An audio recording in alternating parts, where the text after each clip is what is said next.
السلام علیکم۔ آج ہم 5ویں کلاس کی اردو کی بک کا تیسرا سبق پڑھیں گے، جس کا نام ہے ایفائے عہد۔ ایفائے عہد یعنی اپنی کہی ہوئی کوئی بات، قول کو پورا کرنا۔ ہمارے معاشرے میں اسی طرح کی بہت سی مثالیں موجود ہیں، مگر سب سے بڑی مثال ہمارے پیارے نبی حضرت محمد رسول اللہ خاتم النبیین صلی اللہ علیہ وآلہ وسلم، ترجمہ حضرت محمد اللہ تعالیٰ کے آخری نبی اور رسول ہیں۔ آپ صلی اللہ علیہ وسلم پر، آپ کے آل اور صحابہ کرام رضی اللہ تعالیٰ عنہ پر رحمت اور سلامتی ہو، کے دور کی ہے جو کہ اس واقعے سے ہمیں ملتی ہے۔ حضرت حذیفہ بن یمان رضی اللہ تعالیٰ عنہ مشہور جلیل و قدر صحابہ کرام رضی اللہ تعالیٰ عنہ میں سے ہیں۔ آپ رضی اللہ تعالیٰ عنہ قبیلہ بنو عبس سے تعلق رکھتے تھے اور اپنے وطن ہی میں اپنے والد ماجد حضرت حسن، جن کا لقب یمان تھا، کے ساتھ اسلام لے آئے تھے۔ اسلام لانے کے بعد یہ آپ صلی اللہ علیہ وآلہ وسلم کی خدمت میں حاضر ہونے کے لیے روانہ ہوئے۔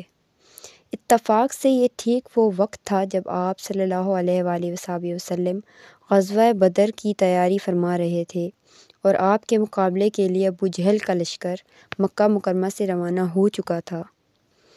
حضرت حذیفہ بن یمان رضی اللہ تعالیٰ عنہ اور آپ کے والد کے راستے میں ابو جہل کے لشکر سے مڑ بھیڑ ہو گئی۔ انہوں نے دونوں کو گرفتار کر لیا اور کہا کہ تم محمد صلی اللہ علیہ وآلہ وسلم کے پاس جا رہے ہو۔ انہوں نے جواب دیا کہ ہم تو مدینہ جا رہے ہیں۔ اس پر ابو جہل کے لشکر والوں نے ان سے کہا کہ ہم تمہیں اس وقت تک آزاد نہیں کریں گے جب تک تم ہمارے ساتھ یہ معاہدہ نہ کرو کہ تم صرف مدینہ جاؤ گے، لیکن ہمارے خلاف جنگ میں ان کا ساتھ نہیں دو گے۔ مجبوراً ان حضرات نے معاہدہ کر لیا اور اس کے بعد حضور اکرم صلی اللہ علیہ وآلہ وسلم کی خدمت میں پہنچ کر یہ سارا واقعہ بیان کیا۔ اس وقت حق و باطل کا سب سے بڑا معرکہ درپیش تھا۔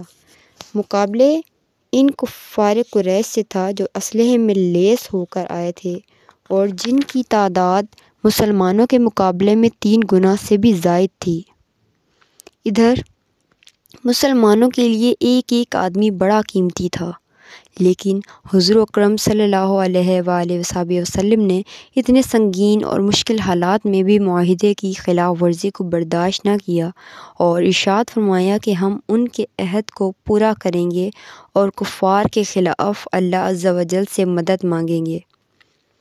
آپ صلی اللہ علیہ وآلہ وسلم نے حضرت حذیفہ بن یمان رضی اللہ تعالیٰ عنہ کو اس بنا پر پہلے اسلامی معرکے غزوہ بدر میں شرکت کی اجازت نہیں دی۔ حضور اکرم صلی اللہ علیہ وآلہ وسلم وعدہ عہد کی وفاداری میں ایک قابل تقلید مثال تھے۔ غزوہ بدر میں افراد کی سخت کمی کے باوجود آپ صلی اللہ علیہ وآلہ وسلم نے ایفائے عہد کو ترجیح دی اور اللہ تعالیٰ سے مدد مانگی، اور اللہ پاک نے اپنے محبوب صلی اللہ علیہ وآلہ وسلم کی خوب مدد فرمائی اور کفار مکہ برے طریقے سے شکست کھا کر واپس ہوئے۔